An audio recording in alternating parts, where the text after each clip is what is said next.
हम अपने भगवान सदगुरु सैयदी यूनुस अल गौहर की चरण कमलों में भगवान श्री राम की पावन धरती से मैं अपने सदगुरु को सर नवाकर कोटि कोटि नमन करता हूँ।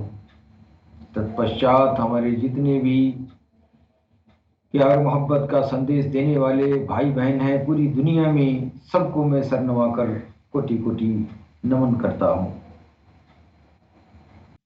हम अपने सदगुरु के चरणों में नमन करते हुए भगवान काल की अवतार के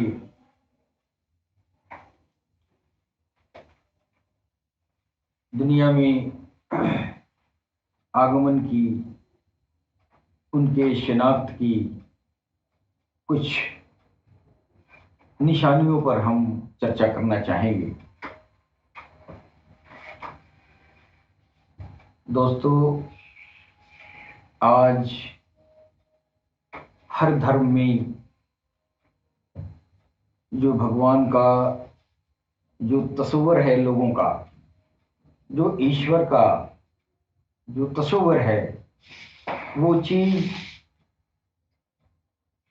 वो हकीकत से, वो जो ओरिजिनलिटी है उससे जो है जुदा हो गया है। यानी इंसानियत की नजर में जो ईश्वर का जो तस्वर है, जो ख्याल है, वो ख्याल जो है इंसानियत में वो एक सा नहीं रह गया है। वो तस्वर अलग अलग धर्मों में अलग अलग तरीके से लोग लगा चुके हैं, और इससे ये होता है कि हर कौम का खुदा अलग अलग हो जाता है, हर कौम का ईश्वर अलग अलग हो जाता है। ईश्वर के गुणों का जो प्रदर्शन है, ईश्वर के गुणों की जो बखान है, वो जो है अलग अलग मजाहिब के, अलग अलग धर्मों के लोग अलग अलग तरीके से बयान करते हैं। और ये जो है, यहाँ तक तो बात गनीमत की है, लेकिन ईश्वर का जो स्वरूप है, वो स्वरूप जो है उसका एक सा नहीं रह गया है। हर धर्मों के लोग अलग अलग तरह के बनाए हैं। जैसे हमारे इस्लाम में मेरे जो आलिम हजरात हैं, वो ईश्वर की तस्वर की बात ही नहीं करते हैं। ईश्वर का ख्याल उनका यह है कि बेवजूद का है, वो उसका कोई वजूद नहीं है। और हमारे सनातन धर्म में ईश्वर का वजूद बनाया जाता है। खैर, ये वजूद नहीं बनाता है या एक वजूद बनाता है तो सारे ख्यालात एक ही ईश्वर के, एक ही ईश्वर के बारे में, एक ही ईश्वर की तरफ सारी कौमें जाती हैं। सारे धर्मों का टारगेट, लक्ष्य जो होता है वो ईश्वर ही होता है। लेकिन दुनिया वाले कालांतर में इतने धर्म आके गुजर चुके, 313, तकरीबन 313 धर्म इस धरती पर आए। 313 धर्म जो है, सारे धर्म ईश्वर की तरफ इशारा किए हैं। लेकिन हर धर्म वाला यही समझता है कि ईश्वर को पाने के लिए, ईश्वर को तक पहुंचने के लिए, ईश्वर की मोहब्बत पाने के लिए हमको सिर्फ मेरे धर्म में ही वो तरीका है, सिर्फ मेरे धर्म के हिसाब से आप जो है ईश्वर तक पहुंच सकते हैं।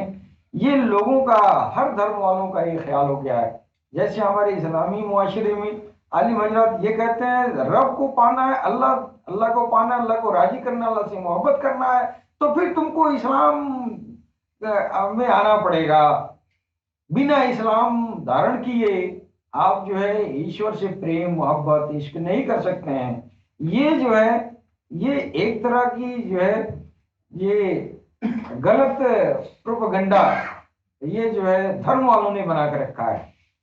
जबकि ईश्वर तक पहुंचने में कामयाबी जो है हर धर्म के लोगों ने पाया है। लेकिन इस वक्त जो है हमारे सनातन धर्म में भी कुछ धर्मावलंबी ऐसे हैं जिनका मत ये है कि ईश्वर से पाना है, ईश्वर से मोहब्बत करना है, ईश्वर को में समाहित होना है, तो फिर एक सनातन धर्म ही वो रास्ता है। ये कितना जो है ये ये जो है भूल भुलैया वाली बात ये मुआशरे में, समाज में ये जो है व्याप्त हो चुका है। यानी इंसान जो है ईश्वर के पांव में एक तरह की जंजीर लगा दिया है। मेरी बात को आप ध्यान दीजिए। लोग जो है धर्म वाले धर्मावलंबियों ने ईश्वर के पांव में एक तरह की जंजीर लगा दिया है। क्यों? कैसी वो जंजीर है? अब तो रब को अगर पाना है, भगवान को पाना है, ईश्वर को पाना है, तो फिर मेरे धर्म में ही आना पड़ेगा। ये जंजीर हुआ कि नहीं? ये तो ईश्वर के सामने तुमने कंडीशन रख दिया। जबकि हमारे इस्लाम में भी, कुरान में भी आया है कि अल्लाह जो है कादिर मुतलक है, यानी हर चीज पर कादिर है, यानी हर चीज पर उसका आधिपत्य है। ईश्वर कुछ भी कर सकता है। तो क्या ईश्वर बिना इस्लाम लिए लोगों को अपने से मोहब्बत अपना नहीं दे सकता है? क्या सनातन धर्म के लोग ये समझते हैं कि ईश्वर जो है मेरे कोले में है, जब वो मेरे पास आओ और मेरे हिसाब से चंदन टोपी माला और ये जो घंटा संटा बजाओ तो तुमसे ईश्वर मोहब्बत करेगा?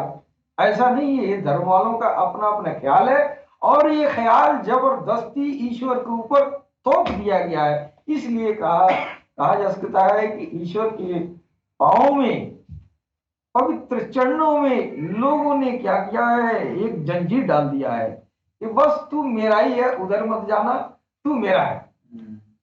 वो कहता वो तेरा नहीं, वो मेरा है। वो कहता वो तेरा नहीं, वो मेरा है। ये तेरा मेरा की बीमारी जो है इस मुआशरे में ये जो है व्याप्त हो चुका है। अब ये जो है जो दुनिया में इस तरह का अपना अपना खुदा अलग अलग जो बना लिया गया है, इस एक तरह की सामाजिक बुराई है। ये बहुत बड़ी बुराई है और इंसान इससे जो है प्रभावित हो रहा है। और ये दुनिया वाले जो है ईश्वर को भी प्रभावित कर दिए अपनी विचारधारा से। अपनी विचारधारा थोप कर ईश्वर के वो जो दायरा है, जो ईश्वर की जो शक्ति है, उस शक्ति का भी धर्म वालों ने दायरा खींच दिया है। अब इस दौर में जो है ये दायरा मिटाने के लिए जो ईश्वर के जो व्यापकता है, उस व्यापकता को जो है जो लोगों ने सिमट दिया है, इसको जो है और भी विस्तार करने के लिए हर धर्म में ये जो है ये पेशन गोई आई है, भविष्यवाणी आई है कि आखिरी दौर में एक वो काल की अवतार आएंगे और एक जो है इमाम मेहदी आएंगे। कोई कौम वाला कहता है मैत्रेय आएंगे, कोई कहता है कि तीर्थंकर आएंगे। तो ये इस तरह की जो जाल बना दिया है लोगों ने, भगवान को अपनी बेड़ियों में जकड़ दिया है कि ये मेरे हैं और बस ये मेरे ही तरीके से ये जो है मिल सकते हैं, दूसरे तौर तरीके से नहीं मिल सकते हैं। तो ये जो है इस बेड़ियों से आजाद करने के लिए काल की अवतार का जो है आना हुआ है कि लोगों के अंदर ये भ्रम दूर हो जाए कि तू हिंदू है तो फिर हिंदू रीति रिवाज से ईश्वर मिलेगा, तू मुसलमान है तो मुसलमान के रीति रिवाज से ईश्वर तुमको मिलेगा। जो काल की अवतार, जो मेहदी इमाम इस दुनिया में आपकी तशरीफ आवरी हुई है, ये उनका जो है ये ईश्वर का जो कंसेप्ट लोगों के जन्म है, उस कंसेप्ट को भी विस्तार कर रहे हैं। लोगों का दिमाग जो है, लोगों का जो है ये दायरा, सोच का दायरा भी बढ़ा रहे हैं। ये जो है अब ये काल की अवतार जो बात कही जाती है, काल की अवतार और मेहदी इमाम, उदखील समाबिल तीर्थंकर मैत्रेय बुद्धा, ये जो चीज है ये दरअसल भगवान नहीं है, दरअसल ये भगवान नहीं है। हमारे साहित्य, ये सनातन साहित्य के प्रकांड विद्वान डॉक्टर वेद प्रकाश तिवारी, डॉक्टर वेद प्रकाश उपाध्याय, और वो वाइस चांसलर थे हिंदू यूनिवर्सिटी में। आपका मैं बहुत ही उनको सम्मान करता हूँ, जितना पारदर्शिता से वो अपनी लेखनी जो है लिखे हैं। आपने लिखा है अपने शोध पत्र में कि ये जो अवतार होते हैं, ये अवतार ईश्वर नहीं होते हैं, ईश्वर के भेजे गए ये संदेश वाहक होते हैं।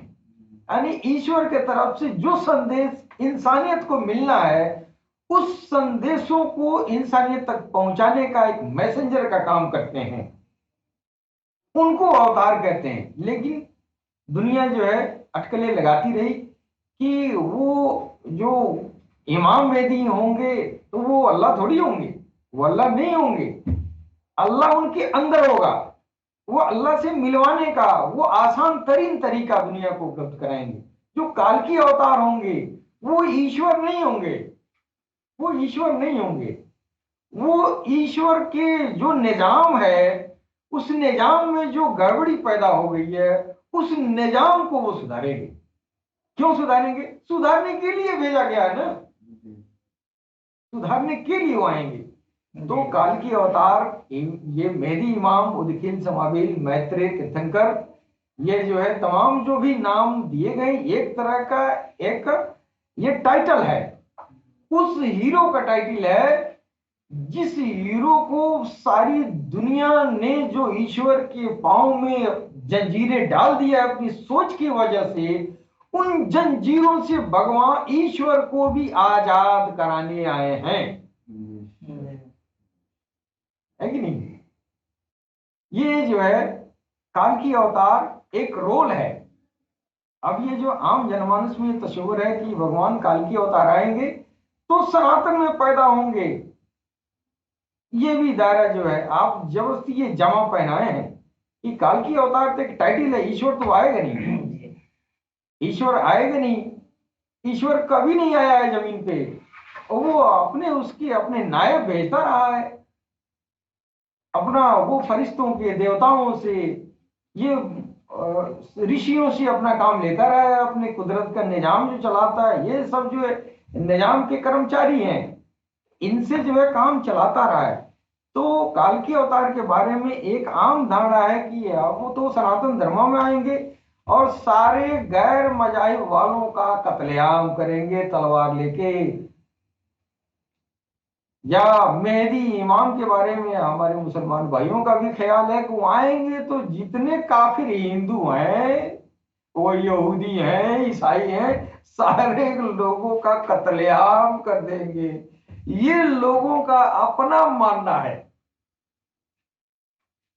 तो ये जो है ईश्वर को अपने दिमाग के हिसाब से एक दायरा बना दिया है कि वह ईश्वर ऐसे ही करेगा।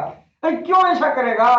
वो आपके बस में नहीं है, वो तो कादिर मुतलक है, वो तो हर चीज पर कादिर है, वो कुछ भी कर सकता है।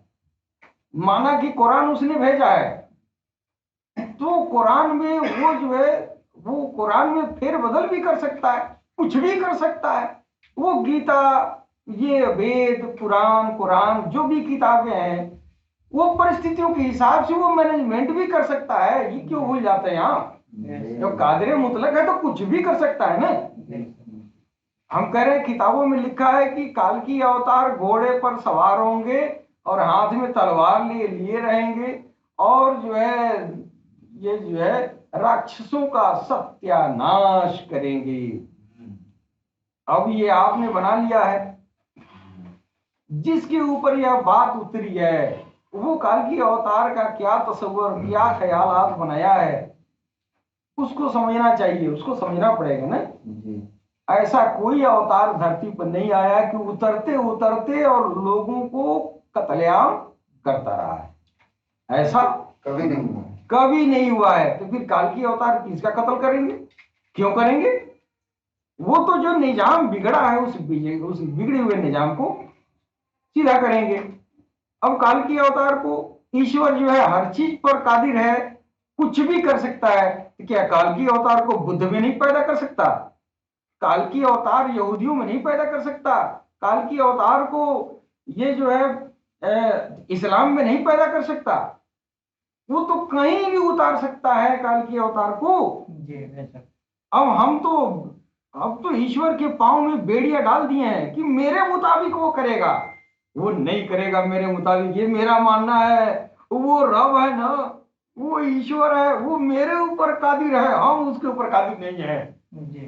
तो ये जो है इंसानियत को सोचना चाहिए कि हम जो तस्वीर बना के बैठे हैं कि काल की अवतार या मेहदी इमाम, जो लोगों का तस्वीर है वो तस्वीर वाला वो मेहदी इमाम काल के अवतार कभी नहीं आएंगे।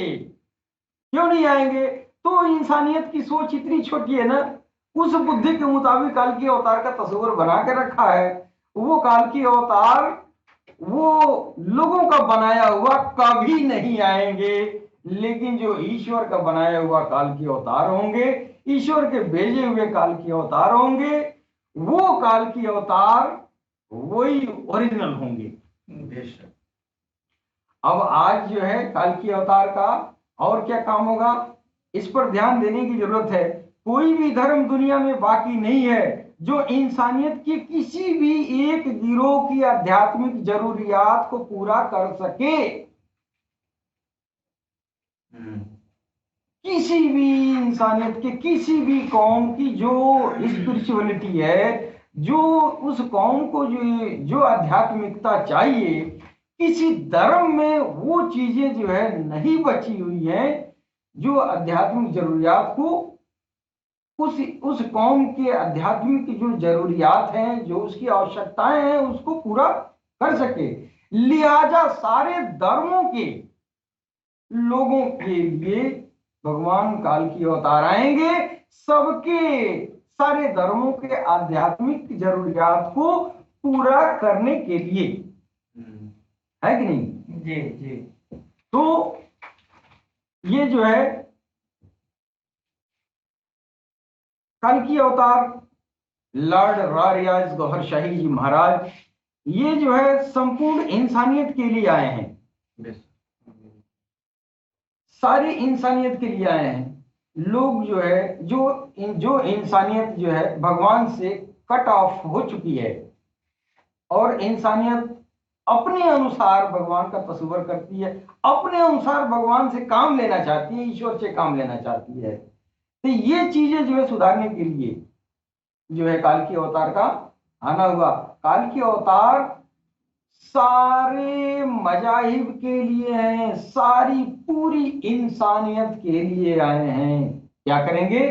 सारी इंसानियत को उसके धर्म से मुतल्लिका ईश्वर का जो वजूद है उससे वो जोड़ देंगे। जो आध्यात्मिकता भगवान काल की अवतार दे रहे हैं वो जो है यूनिवर्सल है, इसलिए इनको जो है यूनिवर्सल सेवियर भी कहा जाता है। यानी लॉर्ड रारियाज गौहर शाही यूनिवर्सल सेवियर हैं, सारे इंसानियत को रहे राह पे लाने वाला, सारे इंसानियत को हिदायत पर लाने वाला, किसी भी धर्म वाले को गलत नहीं साबित करते हैं, सारे धर्म वाले को सच्चा करार दिए हैं। वो है काल की अवतार जो इस्लाम को भी हक कहते हैं और हिंदू सनातन को भी हक कहते हैं, यहूदी को भी, ईसाई को भी, यहां तक कि 313 धर्म इस दुनिया में आए। सारे धर्मों को भगवान काल की अवतार लॉर्ड रारियाज गौहर शाही जी महाराज सबको हक बता रहे हैं, सबको सत्य बता रहे हैं। और कर क्या रहे हैं? तू हिंदू है तो अपने धर्म के हिसाब से, अपने धर्म के जो वो कवानीन है, जो कानून है, उन कानून के तहत तुम रहो। लेकिन रब से रिश्ता जोड़ने के लिए एक नया टेक्नोलॉजी ये ले लो, तू हिंदू है, राम राम कहता है, मेरे साथ 3 बार राम राम कह दे, फिर तेरे अंदर वो राम राम चला जाएगा। फिर वो तरीका बताए हैं कि अंदर राम राम की ज्योति बनेगी, उस ज्योति के जरिए श्री राम, प्रभु श्री राम से आपका रिश्ता जुड़ जाएगा। आप प्रभु के ये कृपा के छत्र छाया में आप रहेंगे। उसी तरह मुसलमान भाइयों को भी जो है भगवान काल की अवतार फरमाया है, तो अल्लाह अल्लाह कर ले, तो अपने दिलों में अल्लाह अल्लाह को बसा ले, फिर आगे जो है तुम्हारा अल्लाह अल्लाह करते करते अल्लाह का जो नूर बनेगा, उस नूर के जरिए तुम्हारा रब से जो है रिश्ता जुड़ जाएगा। फिर तुम रब के जो है कृपा के जद में, अल्लाह के रहमत के जद में रहोगे, है कि नहीं? बेशक।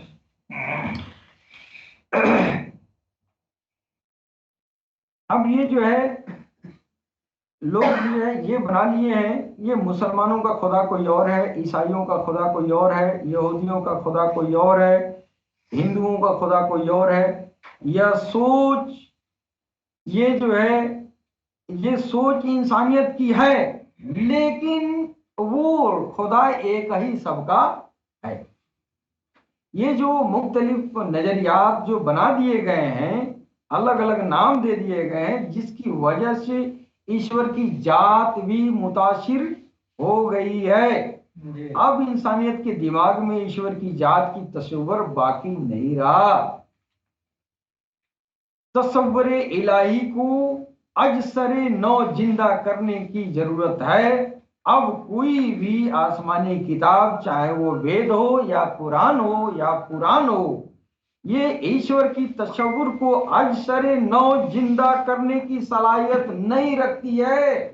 अब सिर्फ और सिर्फ सरकार गौहरशाही इमाम मेहदी अलैहिस्सलाम काल की अवतार ही यह काम कर सकते हैं। यह काम आखिरी जमाने में आने वाले यूनिवर्सल सेवियर ही कर सकते हैं, जिनका नाम है लॉर्ड रा रियाज गौहरशाही। इस काम को सरंजाम देने के लिए दुनिया में आपकी तशरीफ आवरी हुई है। इसकी शुरुआत अब हो चुकी है। तस्वुर इलाही अब पूरा होने को है। इमाम मेहदी और काल की अवतार मसाया, यूनिवर्सल सेवियर लॉर्ड रा रियाज गौहरशाही का जो तस्वुर इलाही है, जो ईश्वर का जो तस्वर ये सरकार ने बताया है, ये चीज आपके सामने जो है मैं थोड़ा सा कोशिश करना चाहूंगा कि आपके सामने सरकार का ये तस्वीर इलाही पेश किया जाए। ईश्वर भगवान का, प्रभु का जो तस्वर है इंसानियत में, वो सही क्या है, वो चीज जो है सरकार जो बताए हैं मैं बताना चाहूंगा। आप जरा इस पर ख्याल रखिएगा। वक्त का समय जो है ये है। सरकार गौहरशाही फरमाते हैं कि ईश्वर नमाजों और रोजों व्रत त्योहारों का पाबंद नहीं है। ये भगवान ये काल की अवतार अपनी किताब ईश्वर धर्म में लिखते हैं, दीन इलाही में, कि जो ईश्वर है, अल्लाह है, वो तेरी नमाजों और रोजों व्रत और त्योहारों का पाबंद वो नहीं है। ये जो है, ये जो सरकार ने जो ये बात लिखी है, इससे आपको जो है आपको क्या इससे महसूस हो रहा है, क्या प्रतीत हो रहा है? ये बहुत गौर करने वाली बात है कि ईश्वर जो है तेरे मंदिर, मस्जिद, रोजा, नमाज, पूजा अर्चना और ये अनुष्ठान का वो जो है पाबंद नहीं है। ऐसा नहीं कि तू अनुष्ठान करेगा तो अल्लाह ईश्वर तुमको मिलेगा। ये तुम्हारे लिए है कि तुम पाबंदी करो, लेकिन ये मत कहो कि वो जो है नहीं करेगा ये अनुष्ठान तो उसको ईश्वर नहीं मिलेगा। ये जो है सरकार जो है ईश्वर का, भगवान का, प्रभु का जो तस्वीर दुनिया के सामने रख रहे हैं, ये जो इससे पता चलता है। और पहले लोगों का क्या तस्वीर है, हम रोजा रहेंगे तो हमको अल्लाह मिलेंगे। अच्छा, जो रोजा नहीं रहेगा, जो व्रत रहेगा, वो अल्लाह के पाने का हकदार नहीं होगा, वो मोहब्बत का हकदार नहीं होगा। ये लोगों का तस्वीर है। लेकिन सरकार कह रहे हैं नहीं, ईश्वर जो है किसी तुम्हारे धर्म के अरकान के वो पाबंद नहीं है, ये तुम्हारे लिए है।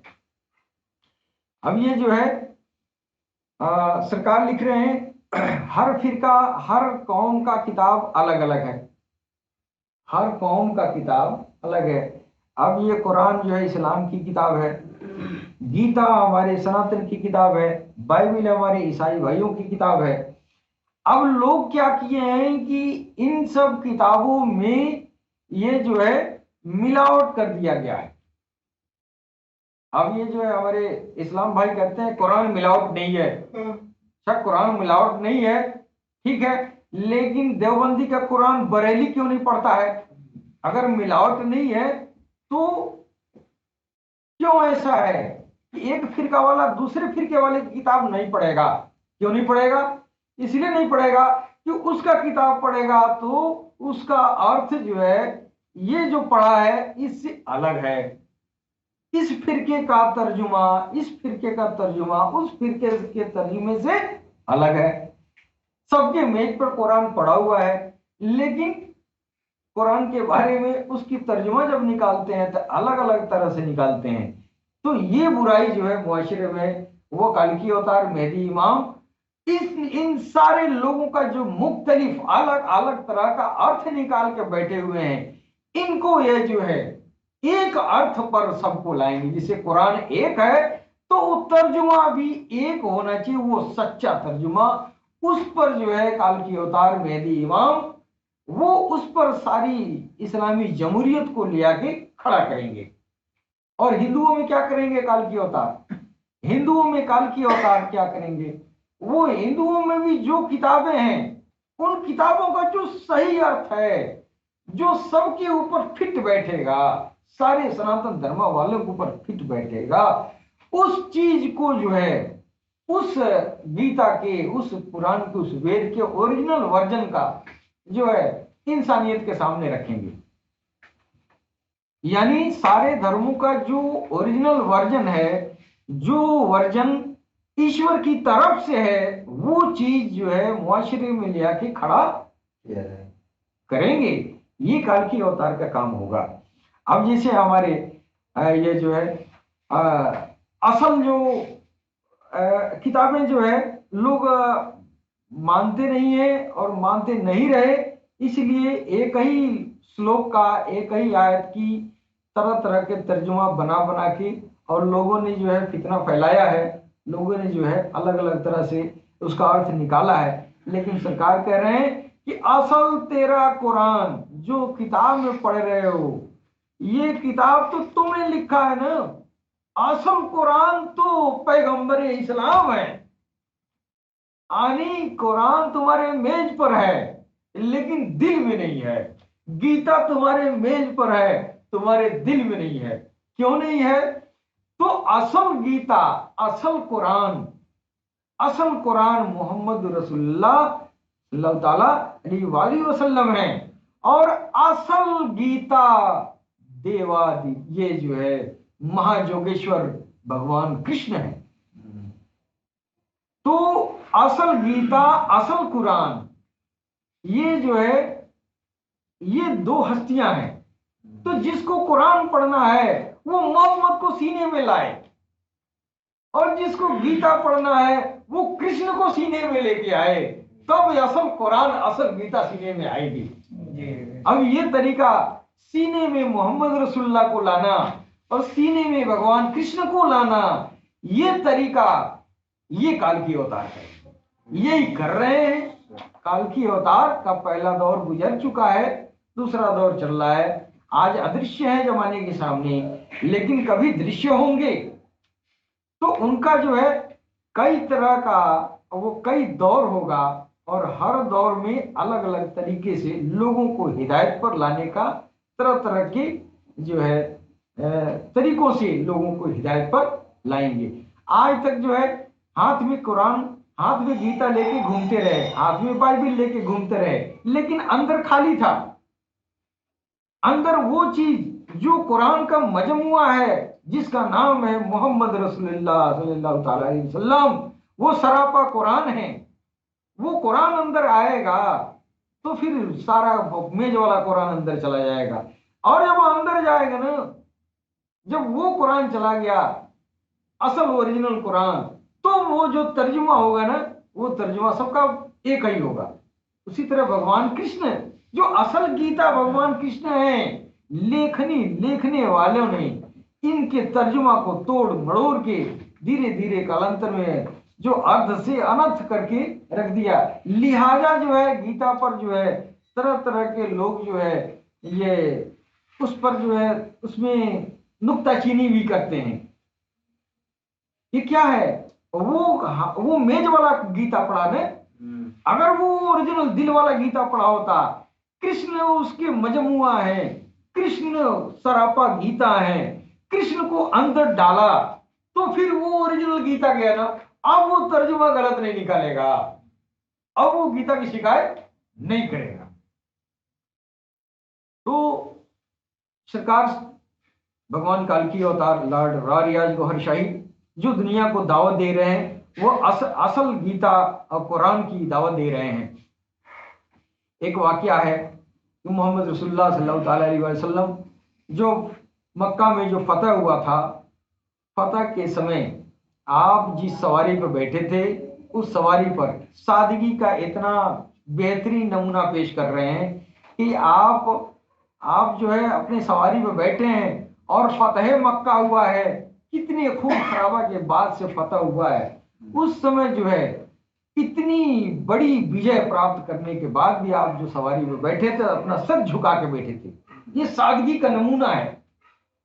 और फतेह मक्का के बाद से लोगों के अंदर ये भय था कि अब तो ये जो है पैगंबर इस्लाम आज फतह पा लिए हैं, आज जो लोग जंग में हारे हुए हैं उनको तो कत्लेआम करा देंगे, उनको तो अपने दीन में जाने के लिए मजबूर करेंगे। लेकिन मोहम्मद रसूलुल्लाह सल्लल्लाहु अलैहि वसल्लम ऐसी सादगी का नमूना पेश किया दुनिया में कि आपने किसी भी इंसान को, किसी भी दीन धर्म वाले को यह नहीं कहा कि तुम इस्लाम में दाखिल हो जाओ। हाँ, ये अलबत्ते कहा कि जिसको मन करे मेरा दिन, मेरा धर्म, मेरी जो है सीरत अगर किसी को पसंद आए तो फिर आ जाए, स्वीकार है। लेकिन किसी के ऊपर दबाव नहीं है। सारे धर्म में जो जिस धर्म में है वो उस धर्म में रहे, बस फिदिया दिया करे, बस फिदिया दिया करे। फिदिया का ही शर्त था, इसके अलावा ये कोई शर्त नहीं था कि यहूदी जितने हैं जो शिकस्त खाए हैं वो सब लोग इस्लाम में आ जाएं। लोगों ने अपनी तरफ से गढ़ गढ़ के झगड़ा फैलाने के लिए और ये बातें गढ़ दिया है। लेकिन ओरिजिनलिटी यह है कि मोहम्मद रसूलुल्लाह किसी को भी ये नहीं कहे कि तुम आ जाओ इस्लाम में, जबरदस्ती आ जाओ। क्यों कहेंगे? वो जानते थे ना कि हर दिन हर धर्म भगवान तक पहुंचाएगा, ईश्वर तक पहुंचाएगा, अल्लाह तक पहुंचाएगा। सब अल्लाह तक पहुंचाने के लिए दीन धर्म आए हुए हैं। अब जिहाद उनको इसलिए करना पड़ा कि जब ईश्वर का जो नया धर्म आया, उस धर्म का विरोध जब लोगों ने किया, जब लोगों ने नमाज नहीं पढ़ने दिया, जब उनके धर्म के मुताबिक वो लोगों ने उनको इबादत नहीं करने दिया, इसलिए उनको जिहाद करने पर आमदा हुए। लेकिन अगर कोई मुसलमान को कोई रोक नहीं रहा है कि आप भाई नमाज पढ़िए, चाहे जो मन करे तुम करिए, फिर क्यों जिहाद करेगा? क्यों दूसरे को कत्लेआम करेगा? मोहम्मद रसूलुल्लाह जानते थे कि सनातन धर्म भी, कोई भी धर्म आते ही दुनिया में आपने फरमाया था, मैं किसी धर्म को जुटलाने नहीं आया हूं, मैं किसी धर्म को जुटलाने नहीं आया हूं, बल्कि सारे धर्मों में जो कुरीतियां आ गई हैं उन कुरीतियों को निशानदेही करके लोगों का ध्यान आकर्षण कराएंगे। इस्लाम लेके आए थे, इस्लाम मानने वालों के लिए इस्लाम की शरायत है, इस्लाम की शर्त है। लेकिन जो उस समय जो यहूदी थे, यहूदियों के लिए ये नहीं था कि तुम जबरदस्ती मेरे वहां मेरे दीन में दाखिल हो जाओ। अगर ऐसी बात होती तो यहूदियों को अपने धर्म के हिसाब से मस्जिद में पूजा अर्चना आराधना करने का इजाजत क्यों दिया? आज के मुसलमान इन बातों को वो जो है अपने दिल से नहीं लेता है कि ये मोहम्मद की सादगी थी।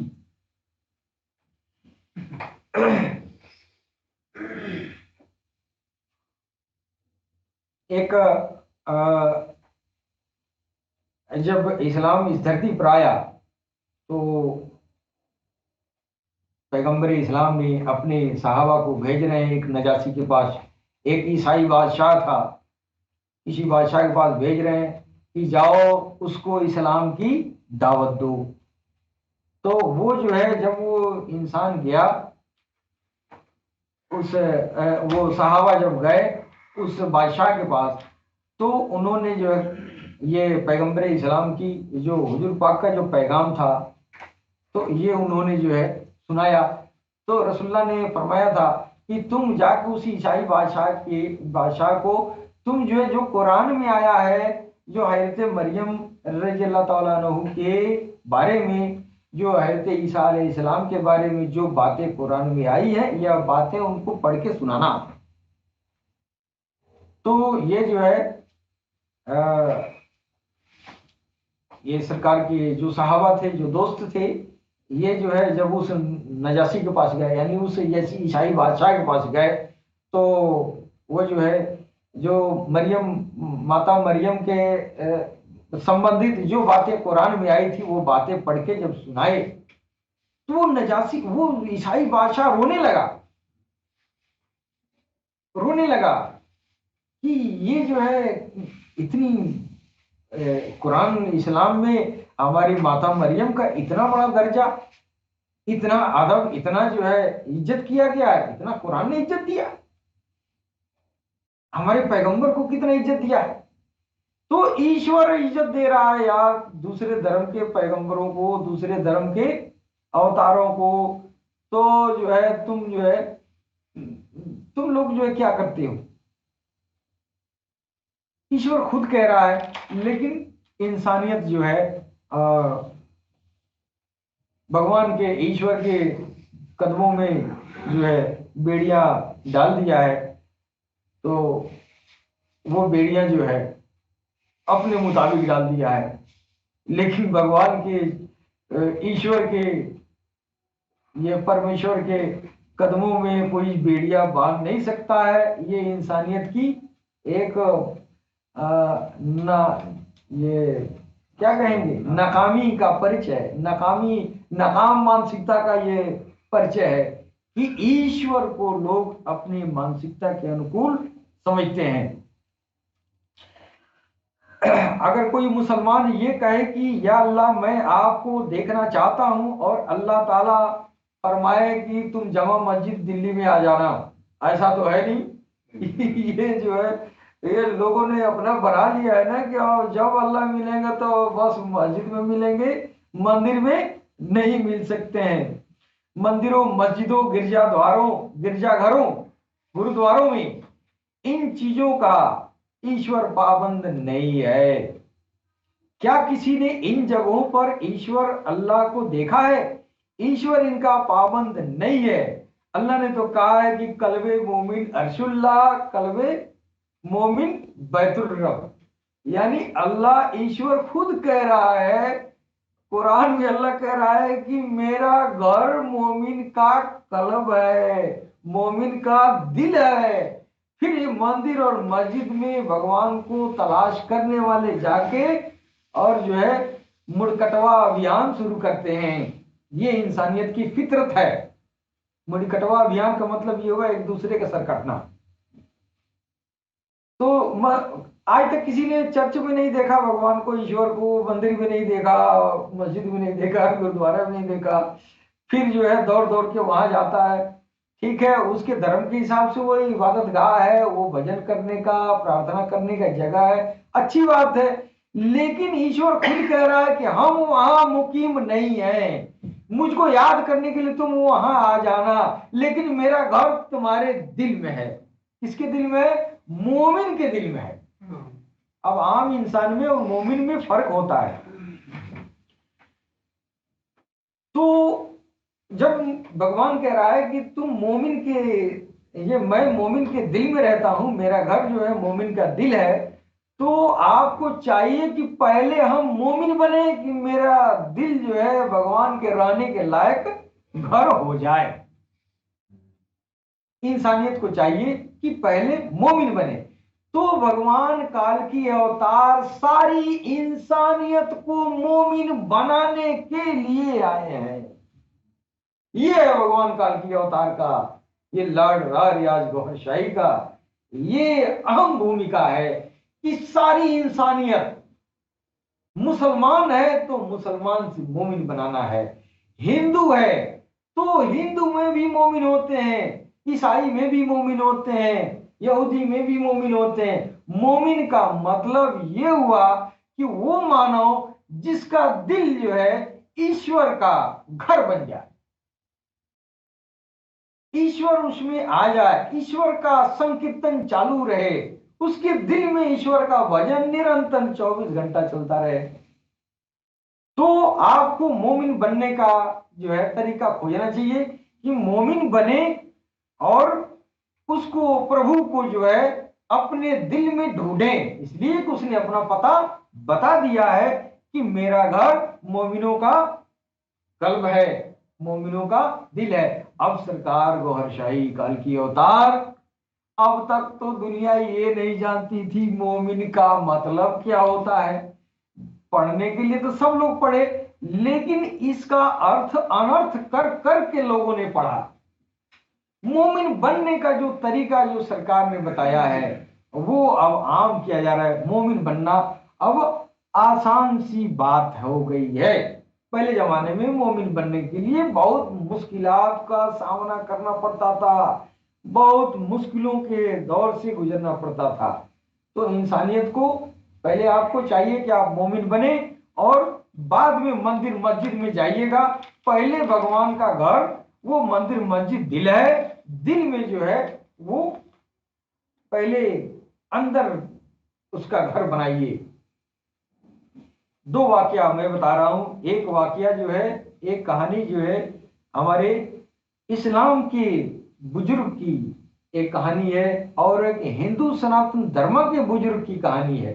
दोनों एकजा है भगवान के घर के बारे में कैसे फरमा रहे हैं। हजरत वाजिद बुस्तामी रज़ियल्लाहु ताला अन्हु ने जंगल में आप तपस्या कर रहे थे, जंगल में आप जो है ये चिल्ला कशी कर रहे थे।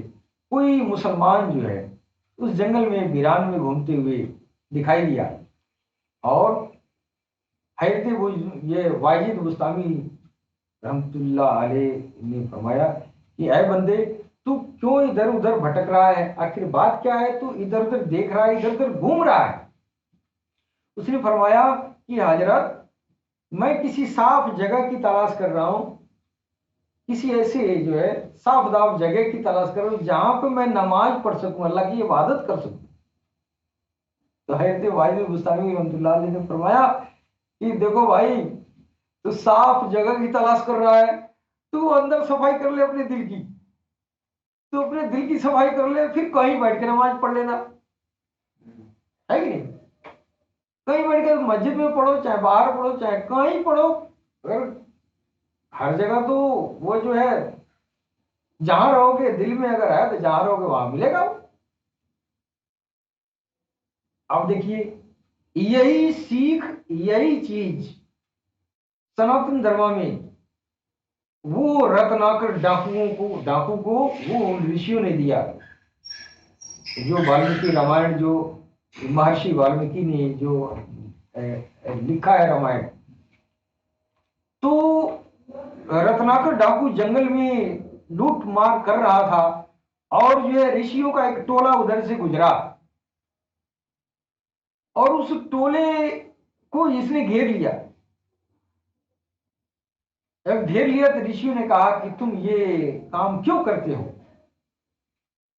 तो उन्होंने कहा अपने बाल बच्चों की सेवा के लिए, अपने बाल बच्चों को निवाला खिलाने के लिए, अपने बीवी बच्चों के परिवार की सेवा करने के लिए। तो उन ऋषियों ने कहा कि ये काम करो, तुम हमको जो है कत्ल कर देना, तुम लूट लेना, सारी चीजें तुम ले लो, एक बात मेरी सुन लो। तो उसने कहा क्या, बोलिए। अब तो तुम जो है हमको इसी किसी दरख्त में, पेड़ में बांध दो, और तुम जाके पूछ के आना कि तुम्हारे जो कर रहे हो, जो पाप का काम कर रहे हो, इस पाप के काम में तुम्हारे जो इस कमाई को खाने वाले तुम्हारे बीवी बच्चे हैं, तुम्हारे जो परिजन हैं, वो इस पाप के काम में तुम्हारा जो है वो भागीदारी होंगे कि नहीं, फिर पूछ के आओ, ये सारा सामान ले लो। तो दौड़ा दौड़े गया और पूछ के आया। जब अपने बीवी बच्चों से पूछा कि तो हम जो पाप करके तुमको खिलाते हैं, तो इसमें क्या तुम जो है मेरे ऊपर हिसाब किताब होगा, तो ये जो है इसमें तुम भागीदारी होगे कि नहीं होगे। तो सब लोगों ने कहा नहीं, ये तो आपका फर्ज है, आप हमको चोरी करके खिलाएं, चाहे आप डकैती करके खिलाएं, आपका फर्ज है, आप खिलाइए। हम तो इसमें भागीदारी, जैसा आप करेंगे वैसा पाएंगे, हम तो इसके भागीदारी नहीं है। वहां पे उस रत्नाकर डाकू का होश जो है खुला, और आगे उन ऋषियों से कहा कि हे प्रभु, हम तो नहीं जानते थे, इतनी बड़ी सीख हमको मिली है। तो वहां से घर के लोग कह रहे हैं जो तुम कर रहे हो तुम भी उसको पाओगे। अब हमको वो रास्ता बताइए जहां भगवान मिले, हमको भगवान से मतलब है, आज से ये जो है गलत कामों से मैं तौबा करता हूं। तो वो जो है ऋषियों ने उस रत्नाकर डाकू को दिल का तालीम, दिल का इलम, वो मंदिर नहीं बताया कि यहाँ मंदिर है तुम जाके यहाँ पूजा करना, यहाँ गंगा बह रही है तुम जाकर रोज नहाना, पवित्र हो जाओगे। तुमको ये जो है ये बड़े बड़े अनुष्ठान कराना, यज्ञ कराना, तब तुम अपना ये जो है अपने को पवित्र कर पाओगे। उन लोगों ने कहा कि तुम्हारा दिल है ना, दिल में तुम अपने भगवान को बसा लो, दिल में वो आ जाएंगे, तो फिर तुमको मंदिर मस्जिद जाने की जरूरत नहीं है। इसलिए उन्होंने नाम दान दिया, भगवान के नाम का नाम दान दिया, कि वो जो है राम राम राम राम मरा मरा मरा मरा करते करते राम राम करने लगा, हृदय सिमरन मिला, उसी जरिए वो मोमिन बना। वो रत्नाकर डाकू जब मोमिन हो गए, तब वो जो है महर्षि वाल्मीकि बन के तैयार हुए, और वाल्मीकि रामायण की कृति उन लोगों ने इन्होंने किया। तो इस दौर में इंसान इतना चालाक है कि वाल्मीकि जी का वो कहानी भी जान गया, हजरत वाजिद की भी कहानी जान गया, लेकिन इस जानने के बाद भी इंसान इतना फितरत में पड़ा है, इसके बाद भी जो है ईश्वर की तलाश अपने दिल की तरफ नहीं कर रहा है। इसलिए कि इंसान की जो बौद्धिक क्षमता है वो जो है कुछ और अधिक हो गई है, कुछ पहले से ही बौद्धिक क्षमता अधिक हो गई, वो तर्क शक्ति इसकी बढ़ गई है। अब इस बढ़ी हुई तर्क शक्ति को जवाब देने के लिए अब सेवा काल के अवतार के अलावा किसी के दम नहीं है कि इंसानियत को इस वैज्ञानिक युग में आध्यात्मिकता की तरफ मोड़ सके। अब ये वो दौर खत्म हो गया है, अब सिर्फ और सिर्फ वो जो है universal last saviour, last universal saviour lord Riaz Gohar Shahi Maharaj, इस जो है ये इंसानियत के इस कुतार्किक प्रश्नों का जवाब आध्यात्मिक ज्ञान के जरिए आम जनमानस को, हर धर्म वाले को दे रहे हैं कि देखो भाई, तू हिंदू है तो तेरा भगवान अगर राम, उसी अल्लाह को राम कहा जा रहा है, और उस राम को पाने के लिए तुमको दिल में तलाश करना है। मंदिर मस्जिद में बाद में जाना, पहले अपने दिल को सफाई करो, उसमें रब को जब ये सफाई हो जाएगा तब उसमें रब जो है आएगा। इसलिए तो वो पाक पवित्र जात है, उस जात को, उस पवित्र जात को आने के लिए पवित्र हृदय की जरूरत है। तो ये जो है भगवान काल्की अवतार ने जो ईश्वर का तस्वर जो दुनिया में पेश किया है, वो ये है कि वह जो है हर दिल में वह जो है रहता है, रह सकता है, और उसको दिलों में लाना सबसे बड़ी ये पूजा अर्चना, रोजा, नमाज, वेद वेद पुराण, गीता, ये सारे करने के पहले हमारा जो है हृदय में ये प्रभु को आना चाहिए।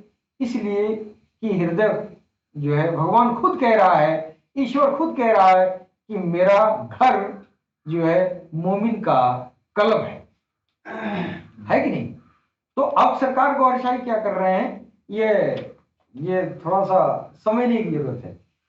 इस सरकार गौरशाही इस बात को जनमानस में, यह बात दुनिया को बता रहे हैं कि तुम्हारे दिल में जब रब का घर, तुम्हारे रब का, तुम्हारे भगवान का, तुम्हारे ईश्वर का अगर वो अपना पता तुम्हारे दिल में बता रहा है, तो फिर तो उसी में तलाश करो।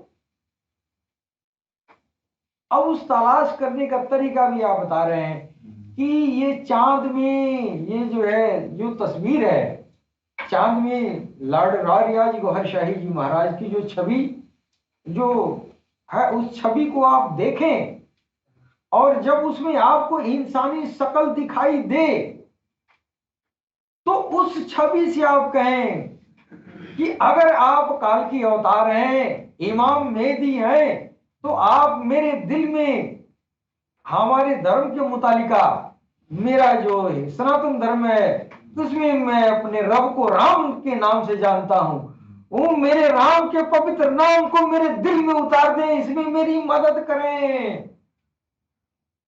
मुसलमान भाई भी अगर कहे कि आप इमाम मेहदी हैं, तो मेरे दिल में रब का नाम अल्लाह है, अल्लाह बसा दे। देखिए कैसे अल्लाह बसता है, कैसे राम अंदर बसता है। सरकार ने यह भी बताया है कि तेरे अंदर राम और अल्लाह अंदर जब जाएगा तो तेरी धड़कनें उभर जाएंगी, तो ये तुम्हारी ये पहचान हो जाएगा कि तुम्हारी धड़कनें अब अल्लाह अल्लाह, राम राम करना शुरू कर दिए। अब ये राम के आने के पहले, यानी दिल में राम के आने के पहले राम का नाम आएगा, राम का नाम आने के बाद आपका जो है राम आएंगे। तो राम का नाम क्यों आएगा, नाम आएगा तो दिल पवित्र होगा, जब दिल पवित्र होगा तो राम आएंगे, है कि नहीं। तो ये जो है सरकार गौहरशाही हमारे ये जो है इंसानियत के दिलों को चमका रहे हैं, और सारी इंसानियत का दिल जो है, सारी जमहूरियत, हर कौम के लोग मोमिन बन रहे हैं। ये भगवान काल के अवतार का ये मुख्य रोल है, और सबको मोमिन बना के सबको ईश्वर से, उसके मुतालिका, उसके मजहब के मुतालिका जो भगवान का नाम है, उस नाम के जरिए भगवान से, ईश्वर से, प्रभु से सबको जोड़ रहे हैं। इसके साथ ही हम अपनी वाणी पर विराम देना चाहेंगे। तब तक के लिए आज्ञा दें। सबको सलाम, नमस्कार, सत श्री अकाल। गौहर शहीद मरहबा, गौहर शहीद मरहबा।